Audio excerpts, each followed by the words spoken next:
This episode is brought to you by 9 a.m. Health. 9 a.m. Health, diabetes care that fits your life.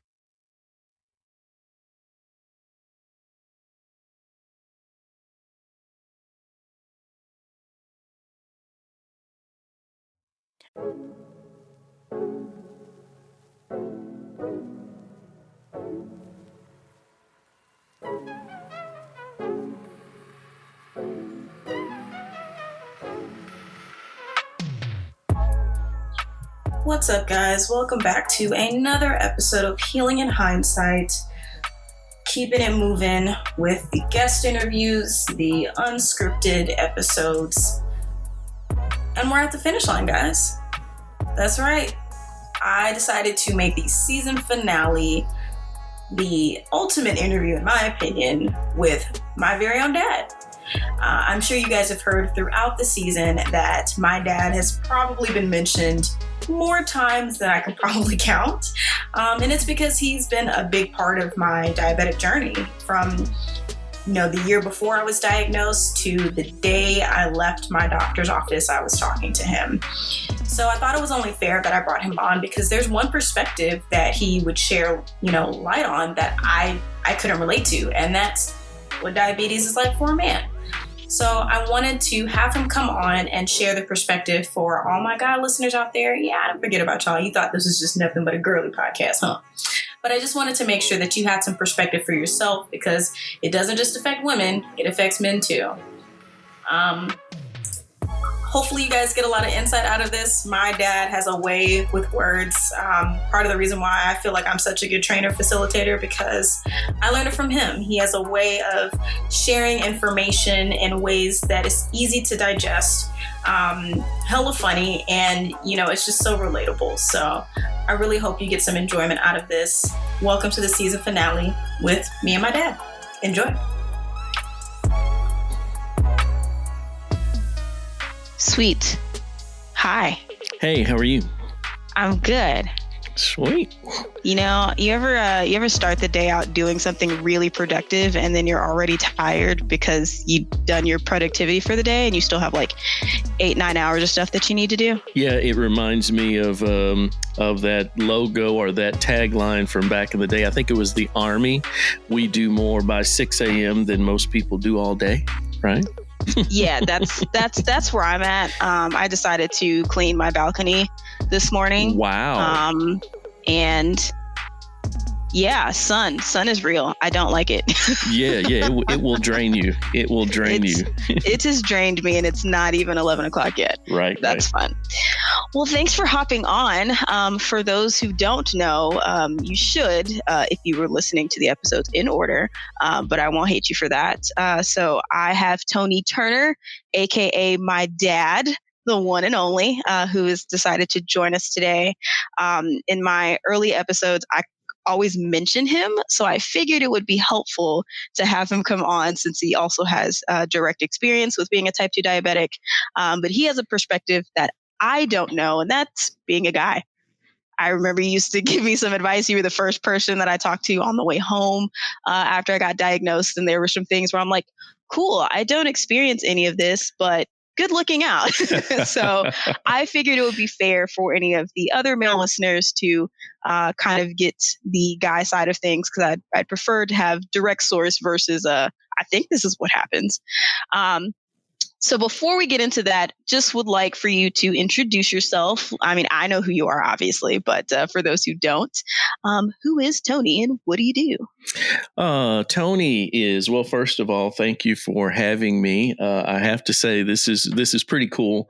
I have the benefit of looking at your picture on my desk here, and the pictures that I have on my desk are little Taylor, right?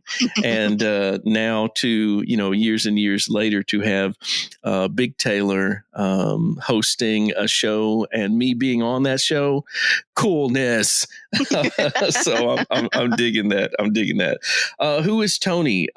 Most people answer their who am I by what they do.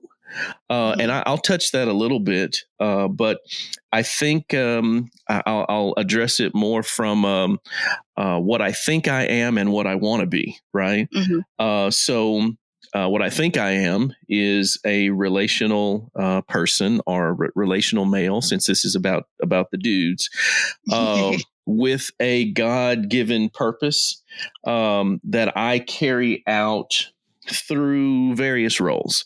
I'm a son. I'm a friend. I am a bandmate every now and then. I'm a church member. I'm a husband. I'm a father.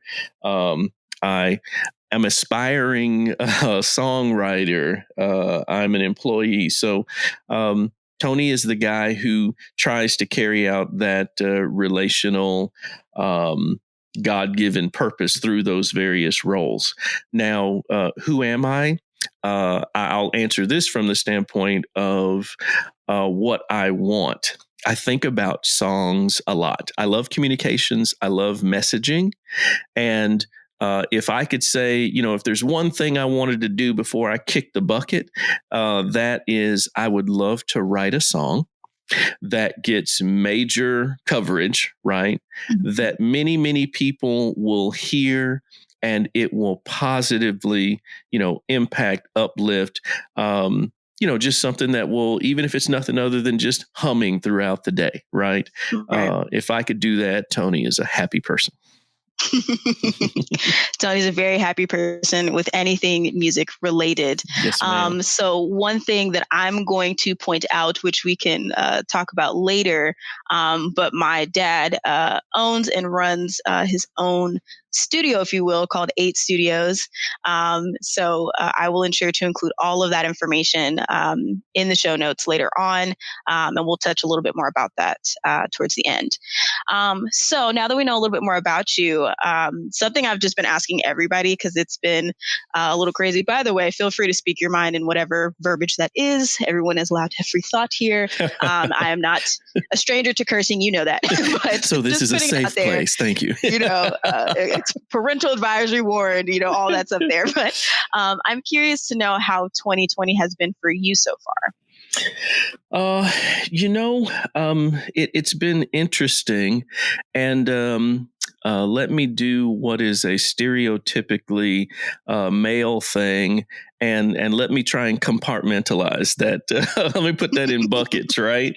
Okay. So bucket one, we'll do health, right? I would say for 2020, I've been well maintained. Or maybe I would use another M word, which we'll get into later, is well medicated. Right. Then from an economic perspective, been blessed, been protected, been covered. I have family members who, unfortunately, have been laid off because of all of this stuff that's going on. The economy's not just great, right? But we haven't missed a beat. And whether we needed to push back from the table for a meal or not, we haven't had to push back because we didn't have any provision. So, really good from that perspective. From a spiritual perspective, that one's a little, I don't know if strange is the right word, but just one of those things that makes you go, So I get master's level teaching every Sunday. I go to the Potter's House, and Bishop Jakes, when he teaches and preaches, it's next level, right? So I'm getting really, really rich spiritual food. So I feel like I'm in the know from a spiritual perspective, but from an actual application perspective, I'm kind of in the react mode versus the assertive mode. There's a lot of stuff going on in the country right now, specifically in the U.S. that I'll use a light word and I'll say tweaked. That ain't the right. That don't explain how we feel. Right. And let me be clear when I say how we feel. I'm talking about Black people, right? It's been a tough year. Not that it's anything new. We've been experiencing hatred like this for many, many, many, many years, for as long as we've been here, right? Right. And so, again, that's made things a little strange from a spiritual perspective. Then the last bucket will be music. And I have to say, surprisingly, the music front has been really good. One of the byproducts of being at home is that I'm sitting in front of my gear. And so, yeah, I'm doing work, but my keyboard's right back there. My bass is right over there. So, I just heard this little beat. Let me go ahead and put that down right quick, right? Mm-hmm. And so I've been able to, do some music. And so from that perspective, 2020 has been really good. Really good. Yeah. The combination of your house kind of turning into all of the things that you usually go outward for gives you kind of that strange, I feel like an aha moment of like, had I just been at home this entire time, I could have gotten so much more done, because the hustle and bustle of like wake up, sit in traffic, beat traffic, whatever version of traffic you got to deal with. Sure, right? sure. And then deal with the crazies at work, because someone always has to try at work at least once. And then same thing, come back home, beat traffic, sit in traffic, whichever version you get to. Right. And then it's like have energy for your passion. Yeah, right. Yeah. I definitely agree that being at home has made it easier to transition. I don't know about you, but for me, sometimes even distract of like, oh man, I could be doing this all the time.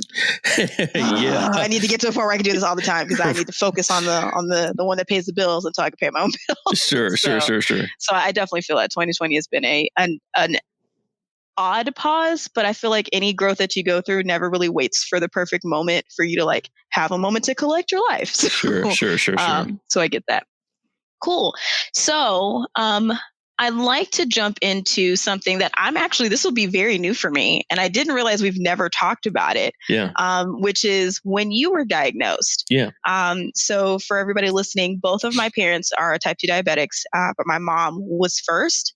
And then I just knew that one day you were taking meds and that was it. I didn't really know. Like, I didn't expect it to be this huge announcement of, hey guys, guess what? I came home with the new thing. Yeah, diabetes, like never that. It's the new luggage. I just remember you taking medication for it, and you're like, yeah, dude, I got diabetes. I'm like, well, when the hell did that happen?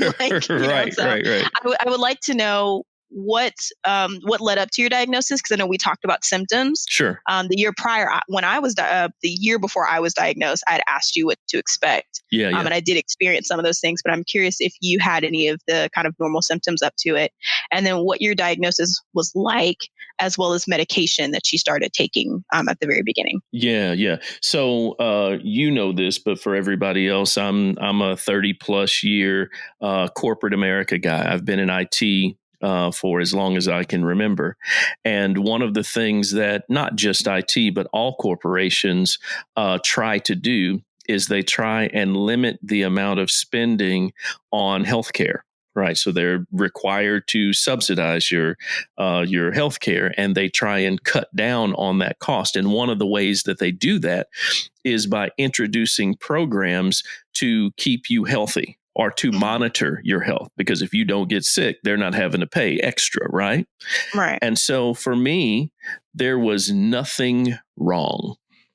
I was not aware of any kind of problem, nothing. I was just going along, getting along.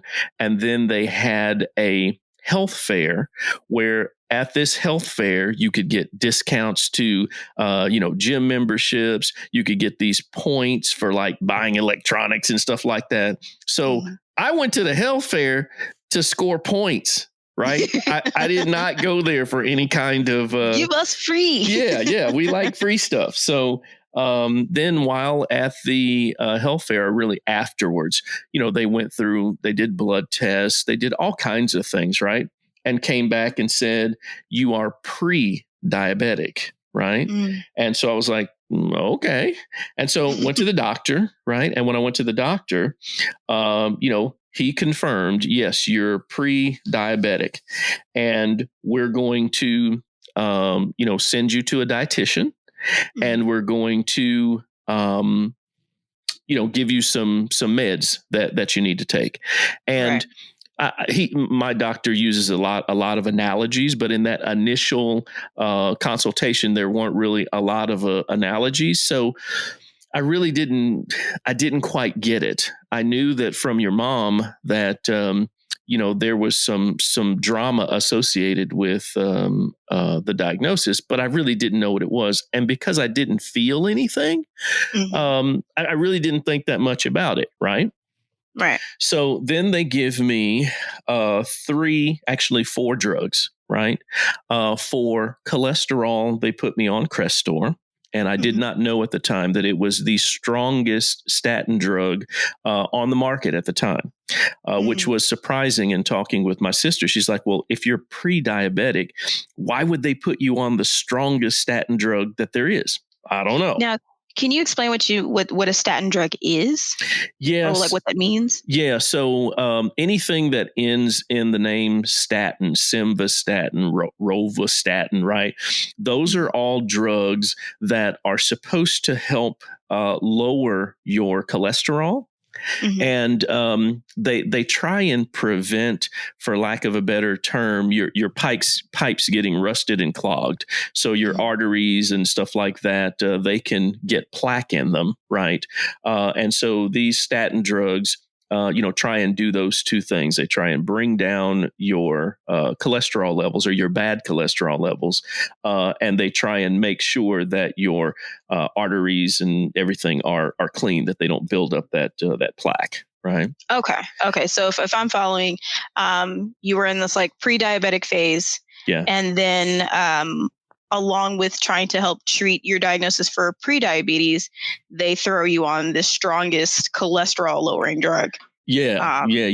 At least at the time. At the time, right. And know that at this point, I'm not clued in. I'm just kind of doing the go along, get along thing, right? Because I'm assuming doctor knows best, right? Right. So in addition to the statin drug for cholesterol, they gave me two drugs to address sugar or lower my sugar levels, right?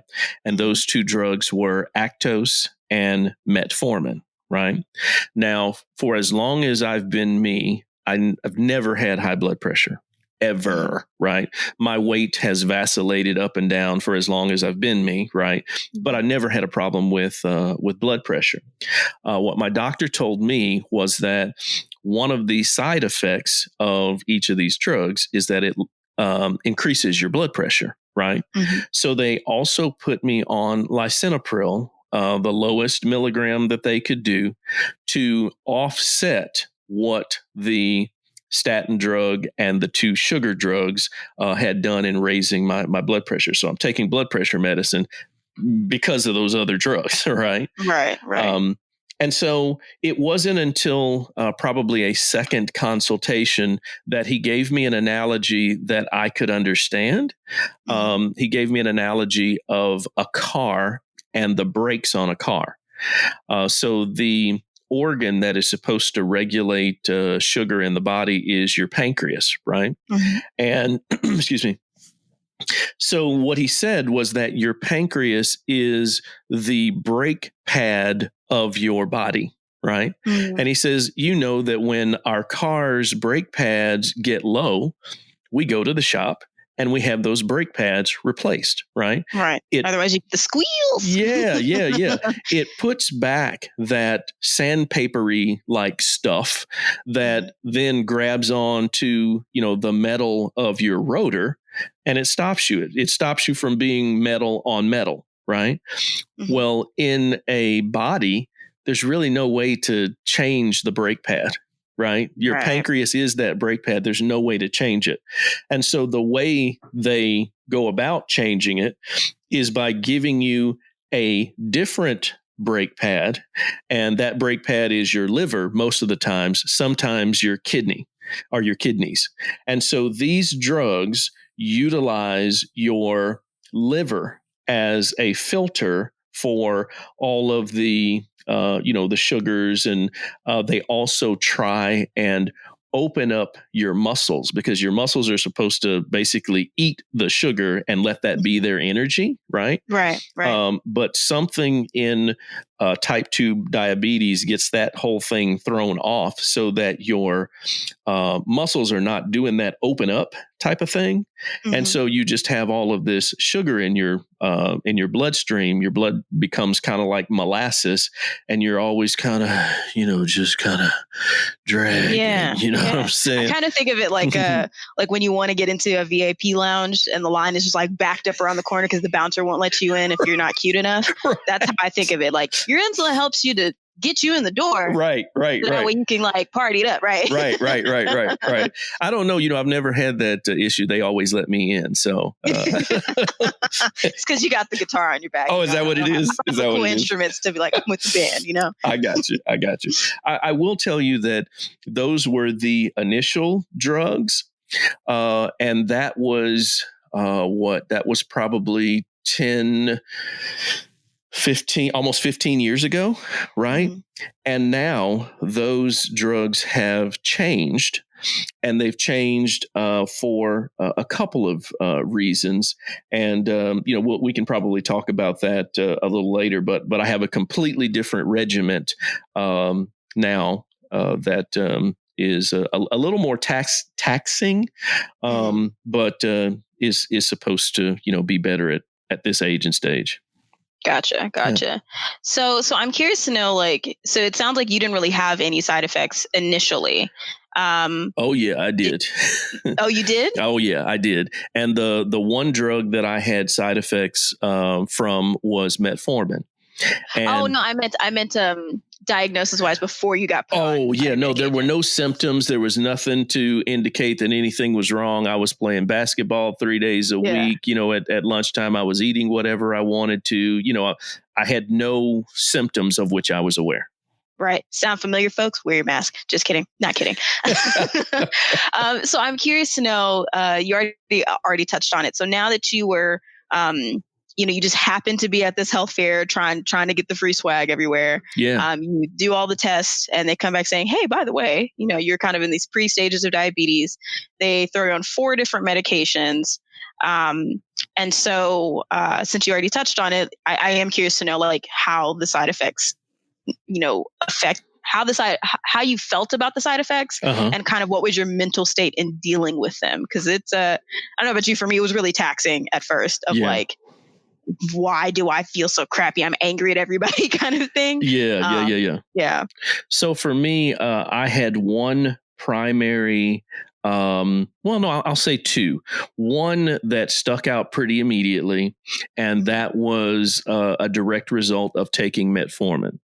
Metformin messed with my stomach, made me completely nauseous. You said this was a safe place, so I'm gonna go ahead and say gave me the runs, all of that. And I'm pretty medication tolerant. Right. Mm-hmm. I don't have a lot of reactions to medications. Right. Mm-hmm. And so it was a little bit of a surprise to me. And I, went back to my doctor and I was like, hey, this ain't really working. And initially he was saying, okay, well, just fold it in with food or sandwich it in with food. Eat the first part of your meal, then take the metformin and then complete your meal, which kinds of, sandwiches it in. That didn't really do it for me. Mm-hmm. And so what they ended up doing was moving me to a different it's still metformin, but it's an extended release metformin. So you don't get the big drop all at one time. That's what I have too. Yeah. And that leveled me out. That got me back to a place where it wasn't really messing with my stomach so bad. Same. Yeah. I literally had the same reaction. They started me out on just metformin by itself. Yeah. And I remember you telling me this as I'm driving home, or at least driving to go pick up my prescription, about the stomach stuff. And I had the same issue. I had to get a medical accommodation actually, because I was going to the bathroom so much at work. And so that's also what led me to extended release. I started out on metformin, and then my doctor didn't want to up the metformin since it was messing with me so bad. Sure. So she added glipizide along with it, and that helped. And then I switched doctors, and I was just still uncontrolled. A lot of that was just me not being consistent. But then I also moved to took me off glipizide, put me on the extended release. And actually, most recently, I'm now back with glipizide, but with the extended release, and that seems to have helped because I've been hovering in that 180 phase. Yeah. And now I'm kind of starting to see a trend down into kind of normal numbers. So hopefully I can come off, but that's what we want. That's what we want.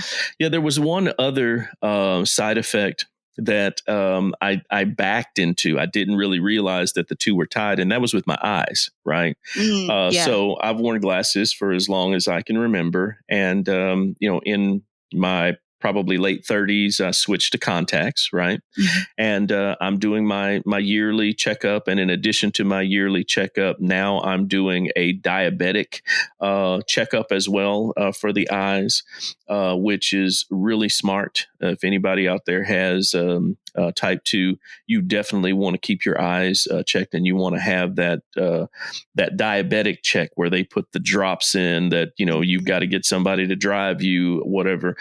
That allows them to look at the back of your eye and see if there's damage to the veins and the arteries and stuff like that. We all want to see, right? Yeah. And yeah. so what I found out was that I was frustrated with my glasses because, I'm at the house, it's dinner time, I'm dropped in front of the TV, me and your mom, and Voyager's on because, we're big Star Trekkers, right? Mhm. And I keep having to adjust my glasses like I'm an old person, pull it down to the end of my nose, push it all the way up, right? And I can't seem to get clear vision. And my eyes are kind of watery, right? Mhm. And I change prescriptions and it's still, messed up. Only to find out that when your sugar is high, then you get this kind of, think of it like a thick saline, right? Mhm. In your eyes, right? And then you go and you do the eye exam, and the eye exam gives you your results based on that. Ooh, I got this gooey stuff in my eyes, and they're trying to provide extra clarity based on that. Now, they don't know that you have the gooey stuff in your eyes, but you do, Mhm. right? Right. And so then you get a bad prescription, and then you get home 2 weeks later and the same glasses that was working, 3 days ago, now that your sugars are controlled, right? Mhm. Now it's jacked up, right? Right. So that was another side effect that gave me pause, and that was probably the first time that I really started thinking, okay, this thing could be serious because I'm just going along, getting along, doing my normal everyday thing, and this thing could blind me if I don't, Right. if I don't manage it right. So, that was the other, side effect, if you will. Yeah, yeah. So now, you mentioned already that your medication regimen is a lot different, Yes. and I know that we had touched on it right before you actually transitioned, Right. because you were traveling a lot of stuff going on. We could still go outside, all Yeah. these things. Those were the days. Yeah, right. So you transitioned from taking oral medication to insulin. Right. So I'm curious as to what led up to that and how that's been working for you physically, and then, kind of where your mental state has been since taking insulin. Yeah. So basically what happened was a combination of things, right? So we start with what the common denominator that everybody has, and that is life happens, right? Mm-hmm. So my job was really, really stressful. The company that I worked for had just been wholly purchased by another, larger pharmaceutical company, and that transition was exceedingly difficult. And so lots and lots of stress on top of not having the greatest diet. I wasn't horrible, but, I didn't have the greatest diet. And coupled with the, days of playing basketball at lunch were over because we had too much work to do. You couldn't go out and do the thing. And by the time I got off work, even though for a long time your mom and I were going to the gym after work, right? Well, that got tiring. I've never been a gym person, right? Right. When we had PE back in school, the only time I enjoyed it is if we were playing like kickball or we were playing, not calisthenics, not the exercise part of it, but the fun side of it. And I feel the same way about the gym. It's just not my thing. Unless I'm doing something fun, right? That just so happens to be exercise. Into it, yeah, exactly. Exactly. And so life happening, the addition of stress, which I didn't know was a significant input or increaser of your levels, right?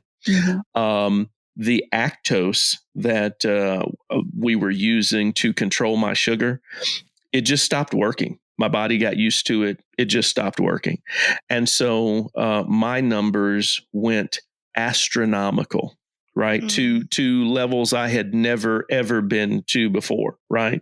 And so I was like, okay, I'm doing something wrong. So I would get up in the mornings and, go walk a track before starting my day, right? 30 minutes to an hour walking a track, right? And in doing that, and changing my food habits, my numbers were still crazy. Right. Right. And so went to the doctor and he's like, yeah, we're going to have to get these numbers down. Right. And he says, we're going to have to take pretty drastic measures to get you down. The Actos is not working anymore. And oh, by the way, there's something on TV now that says Actos can cause cancer. So we think we want to pull you off of that. Right.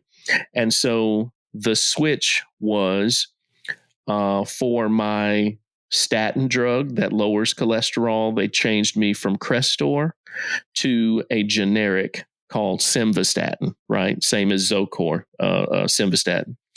For Actos, or the sugar med, they took me off Actos and they put me on Lantus SoloStar insulin. 25 units, right?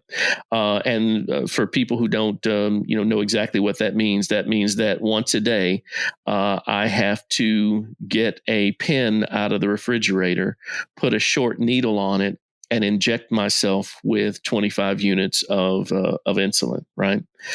My metformin, he kept me on metformin, but he put me on a slightly smaller dosage because, we added the insulin. And the initial round of that brought the numbers down a little bit, but not enough to, be in, their range of okay. Right. Right. And then it had another side effect in that it shot my blood pressure through the roof. Right. Now, they would never admit that the reason that my blood pressure went up so high was the insulin. They would never admit that, right? Even though I brought that to them and said, hey, here's the thing that has changed, right? Troubleshooting in IT and troubleshooting the body, it's the same process, right? Right, process of elimination. This changed, right? So it should be that.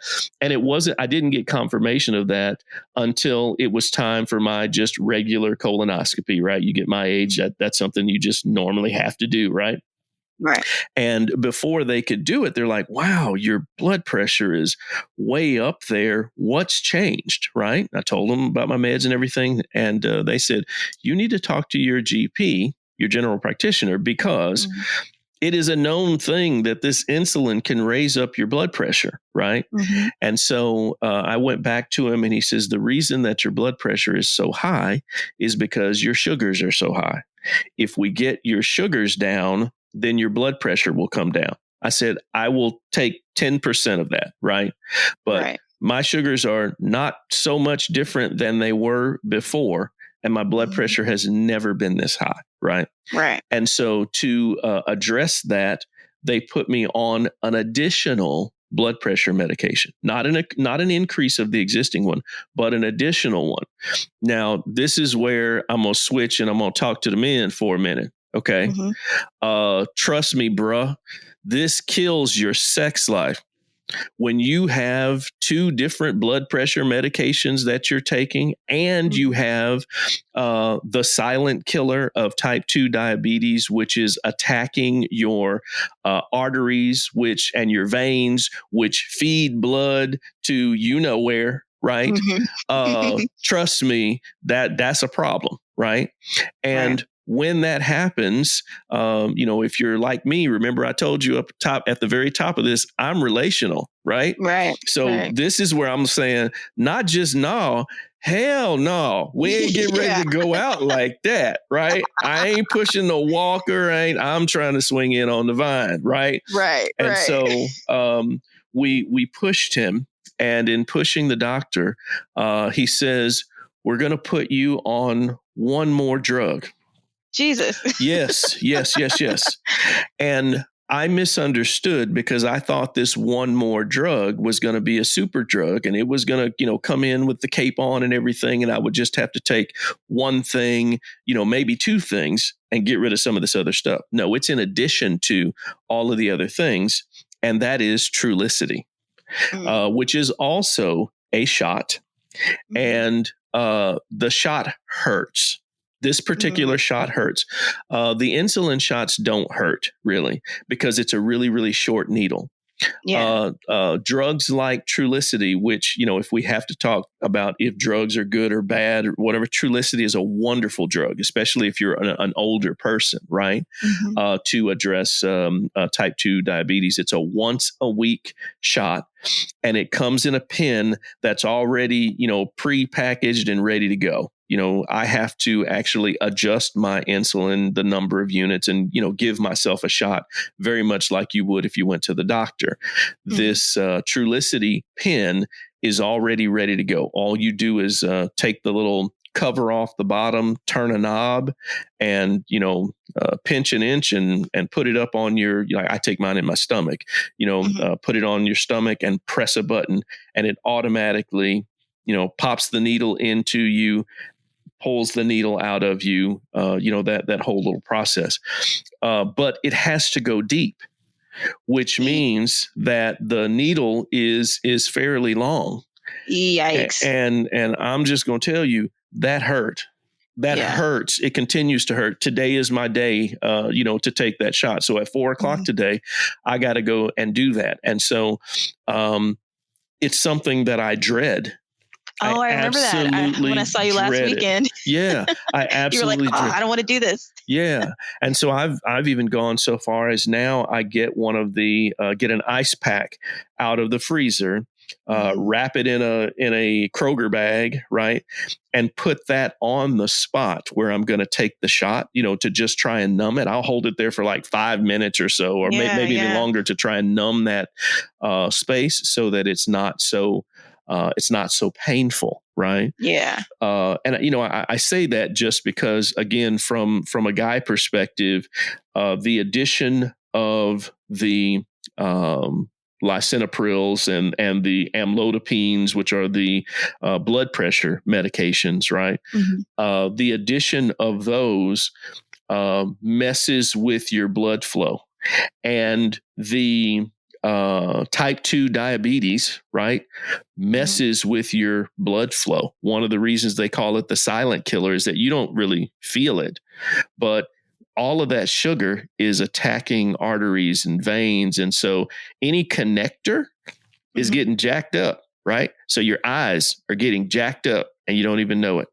Your feet are getting jacked up and you don't even know it. You'll get a cut on your leg, and what used to heal in just a couple of days, now 2 weeks later, is still kind of, it's still kind of there. It just kind of slows that whole thing. Anything with circulation can be impacted. And the challenge is that as you get older, right, it's your organs, right? Because you're using your liver with these medications to replace your pancreas. You're using your kidneys to replace your pancreas, right? And you're putting all these meds in there that are, making that thing fire off. That can't be good long term. It just can't be good long term. So if I were to say anything to my boys, I would say, bruh, change up your eating habits, right?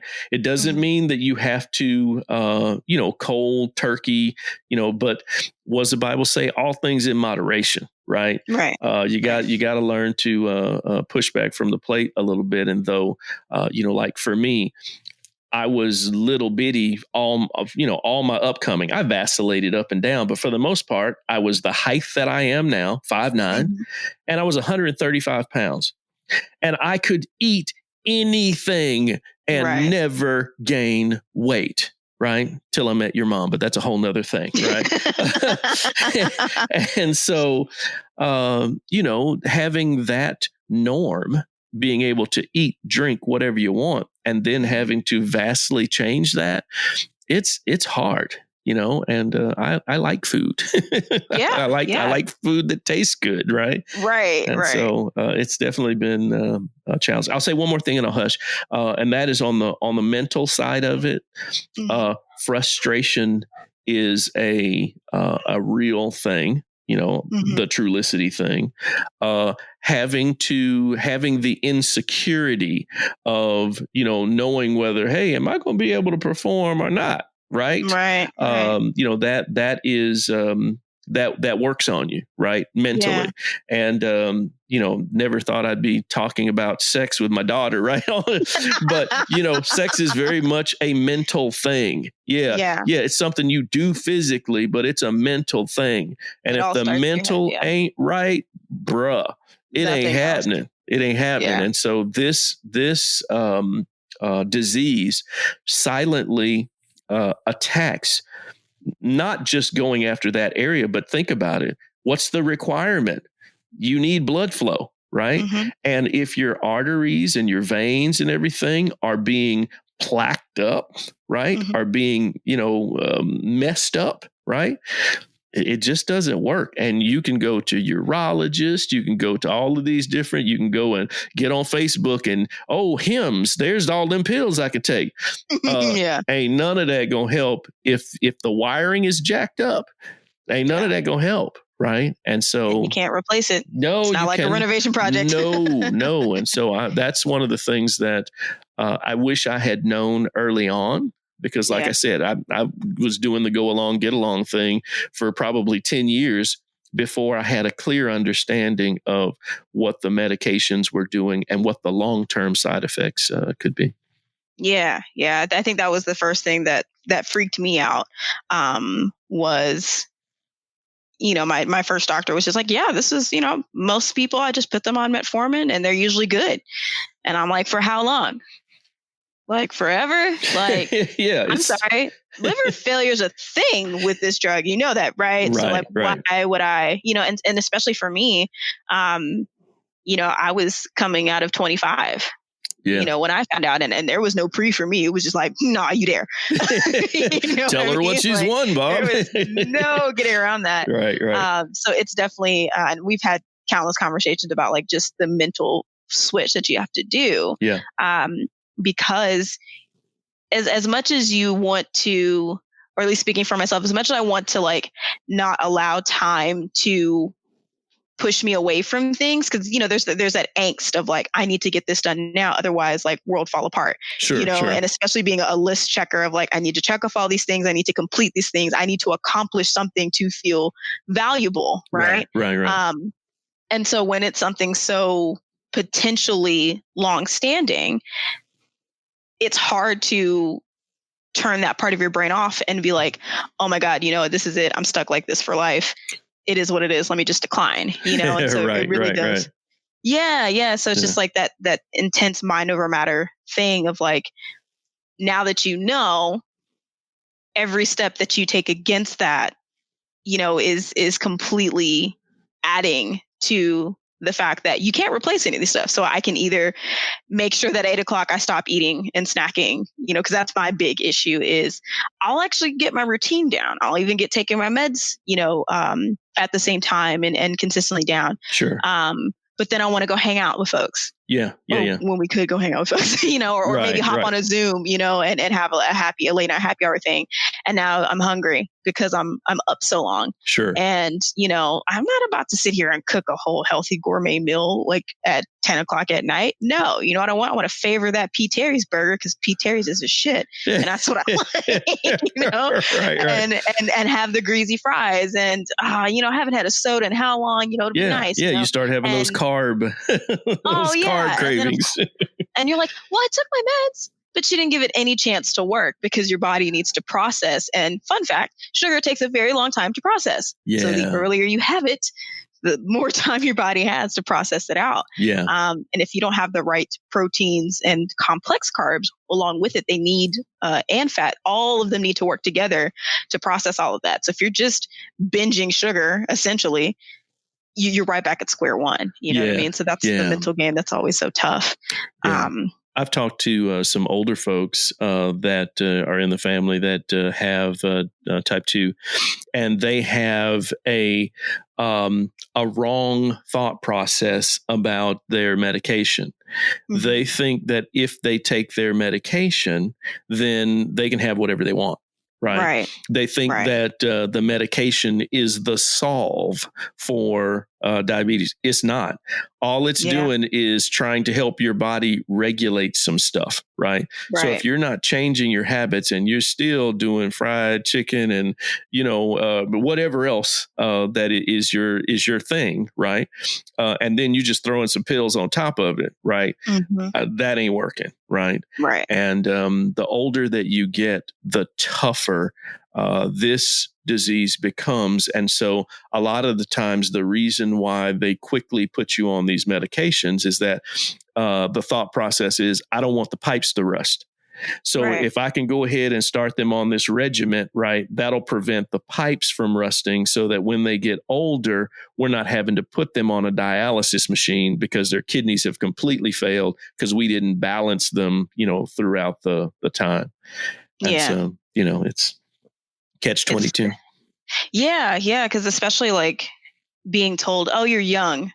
We caught it so young. Yeah. And so you should be okay. And I'm like, here I am at 30 now. Yeah. And I'm still trying to get a handle on it because for at least the first 2 years, I just wanted to be in my late 20s. I wasn't really taking it as seriously because there was no one around me but you guys to really go off of. And we don't live the same lifestyles. Like at 25, 26, I'm doing something completely different than what you and mom were doing. You guys had me in Carissa. And so it can definitely be hard when you want to still be and do and socialize. Yeah.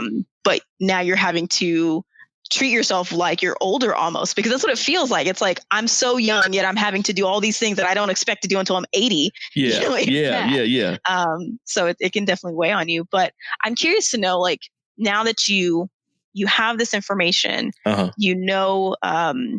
of the things that need to take place to help at least scale you back as much as possible. Because, my goal is for both of us to get to a place kind of like mom, where we're able to at least, if not come off of our meds completely and manage on our own. Yeah. Or basically, once we've really gotten into that rhythm and routine of doing the right things by our bodies, it's amazing how it can reset itself. Yeah. You know what I mean? So that's, the ultimate goal is like, if I can reverse this, because it's totally preventable. Sure. Right. And so if it's preventable, there's like a window of opportunity where you can get back to that place.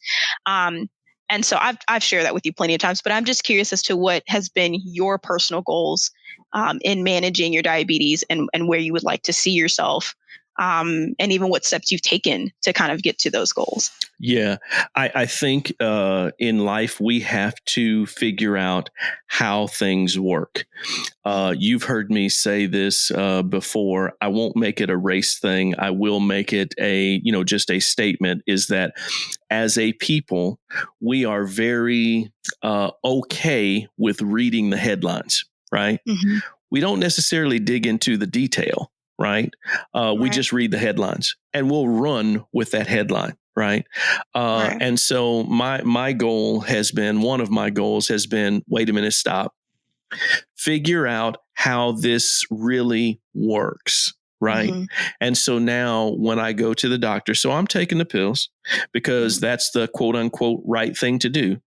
But as I'm taking the pills, I'm also doing all kinds of research on natural things that I can do, right? Mm-hmm. Supplements that I can take that don't have the side effects that maybe a metformin or a simvastatin has, right?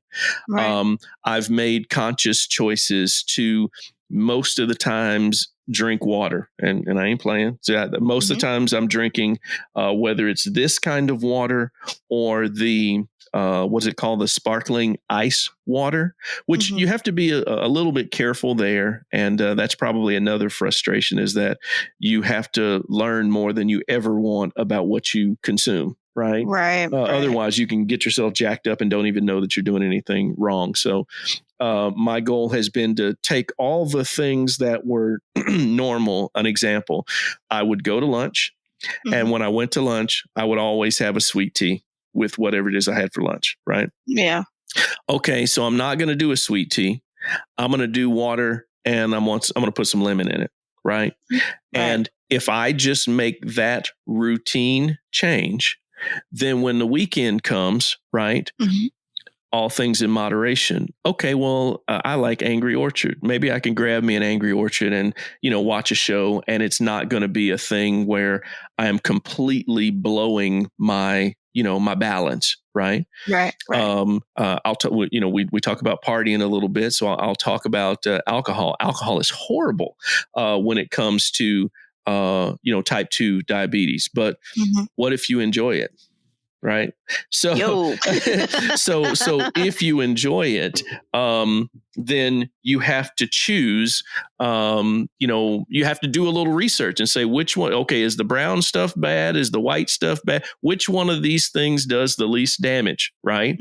And so I've found out that for Tony, tequila's okay. Right. Yeah. Now I can't go and, go crazy with it. Right. My days of, college like partying, I can't do that no more. Not if I want to, survive. Right. Right. But in moderation, it's okay. I can have some tequila, but I had to do that research. Right. This isn't necessarily the same thing for everybody. But what I have learned is that my body responds very well to exercise. Now that's crazy because I hate to do it. Right. Right. I wish mine did. Absolutely hate to do it. I would do it. So I got this app for a little while that would allow you to just not go through and filter what you eat. Right. But to just put it down. And, I didn't necessarily have to type it in. It listed out all of the stuff. And so I would at breakfast time choose all the things that I ate. And it would tell me how many calories I was throwing in, how much sugar I was throwing in, right? And I found that, oh, you know what? I'm not so bad on breakfast. And look at this, lunchtime, I'm not so bad. So when it gets to nighttime, oh, look at how many calories I have left, or look at how, much sugar is balanced. So if I want to go to I want to treat myself, I like ding dongs, Hostess ding dongs, right? I throw them in the freezer, right? And every now and then I can go grab me one of those and know that I'm not really hurting myself. I'm balancing out. So that's kind of where my head is. What my goals are is to better understand what this is doing, and specifically how my body is responding, so that I can adjust accordingly. I can't say it enough. Exercise can be your friend, because if I fill out that same app, but I went and I rode my bike for 30 minutes, okay, I just burned all of these calories that I could put back in the bank. Right. Right. And so, that is kind of, where my head is. Yeah. And I definitely agree. I think that's something that even as a society we're coming to more understanding about, is for us, it's the food pyramid. Like, all you guys knew in raising us is as long as we're meeting the food pyramid, I did a square. I drew an air square and I meant a triangle. But you get what I'm saying. Yeah, I get it. All of this, we're fine. And it's so far beyond that. It is what works for your body. It's kind of like allergies in a way. Like, sometimes you can have this, other times your body's like, no, I don't want that. And learning to recognize that as individuals is tough. I can't only imagine being parents. Like, okay, now I have other individual bodies that I need to kind of figure out what works for that. So how could you know, what we were eating and if it was affecting us, that heavily or not. And so, that leads me to our final question. Well, around this topic, I guess you would say. So you've shared a lot. I hope you guys can understand why I talk to my dad so much, because he has such great insight and so eloquent in how he explains it. Very easy to digest what he says. So that's why I'm always in his ear all the time. But I would just like for you, if you could leave one tidbit, especially for male listeners, again, who may also be coming into either just now learning that they're diabetic, or maybe they've been diabetic for a minute and they're just struggling to find some balance. What advice or couple of pieces of advice would you leave for those people? Yeah, I would say there are two things. Thing number one, go to your doctor. Force yourself to go to the doctor, because we don't like doing that, right? But force yourself to get on a regular regimen of going to the doctor. But don't let the doctor be I'll use biblical terms, right? Don't let the doctor be your idol. And don't let what they say be your idol. Let them give you the information based on their knowledge or whatever, right? Then you, sir, do your own research on you. There are lots and lots and lots of supplements that you can take that will help with lowering, so that maybe you don't have to take as many of the the harsher meds, that are suggested. I am actually, practicing what I preach. The first week of September, there's a doctor in Atlanta that does an extensive blood look at, right? So I'll go to my normal physical, and I'm asking my doctor, hey, when you send this off to LabCorp, ask for all of these other things as well to look at on my blood. And when I give her the report, she can then say to me, okay, Tony, for you particularly, man, your vitamin K is way low. So get you some of that, right? And looking at a snapshot of you, this is what you need to do, because every person is different, right? And the last thing I would say is it's hard to recognize that something has the potential to be very, very bad if it doesn't hurt. Right. If you hurting, of course, you're going to go to emergency care or doctor or something like that, because you don't want it to hurt no more. This thing does not necessarily hurt, but it's doing hella damage. Right. And so I would strongly suggest my young men and my old guys, get to the dang doctor, let them do those assessments, and then you take it from there. You manage yourself accordingly. Yeah. Awesome. Yeah. This was fun. It is kind of fun. You should totally come back. But, until I have you back on the show again at a later date, if people want to connect with you, learn more about the studio, all of that, how can people get in touch with you? Probably the easiest way is to go to my website, which is we are 8, the number 8, weare8studios.com. And there you'll have a connect with me or contact me option, which is a Gmail account. Now I have Twitter and I have Instagram, but me being an IT guy, I don't spend a lot of time on them. For Twitter, I am got something to say. Something was taken. So got something to say is me. And then on Instagram, it is Tony G, like great, Tony G. Turner on Instagram. Awesome. Yeah. Well, I'll definitely link all of that in the show notes. But thank you for coming on and sharing all of your wonderful wisdom. I could not hoard it all for myself. Fun times. I tried, but it just wouldn't be fair. Would love to have you back if you ever want to do a round 2. Sure. But in the meantime, be sure to go to weare8studios.com. Check out Tony T, or aka IT Tony T, for all of your in the corporate world, musical, nerdy, techie things. I love you, and thanks for coming on. Oh, I love you right back. Enjoy the show. Thank you for having me, and I will be happy to come back anytime. Oh, don't worry. It's getting penciled in. We'll catch you guys next time.